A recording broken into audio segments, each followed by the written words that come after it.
Burya abantu bagiraga imihango igiye itandukanye, cyane cyane imihango y'umuntu n'inka.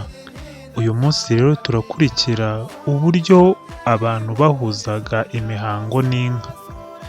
Imihango y'umuntu n'inka, burya umuntu yabonaga inka zitashye naho yabaga ari ku manywa akazicanira, ngo cyaraziraga ko inka zitahira ku kizima, ngo burya kurahura ikara rimwe byabaga ari ukuzitubya, ngo burya ikara rimwe ubusanzwe ryitwaga umuriro mubi, kuko ari ryo ryashyirwaga mu mazi bakarabaga bavuye gushyingura cyangwa se guhamba.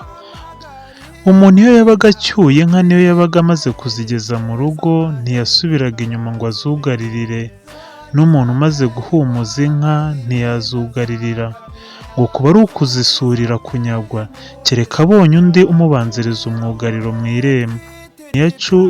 Umuntu iyo acyuye inka yagumaga ku gicaniro agahamagaza injishi n'inkoni n'imicyuro bahambiriye hamwe, akabikoraho bakarekura inyana ikinikiza adakarabye, ngo ntiyakaraba.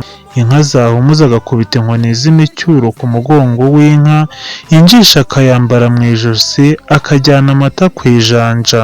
Indwara z'inka: akanyaga, akuto, amafuni, amagara, amakore, amaso, amazi, icyashi, ifumbi, igicuri, igikira, ikibagarira, ikibyimba, ibyukirizi, ingoga, inkurikizi, nyarutandara, umuhembe, ubuhumyi, uburambu, uburenge, ubutaka, umuruku, umusitwe.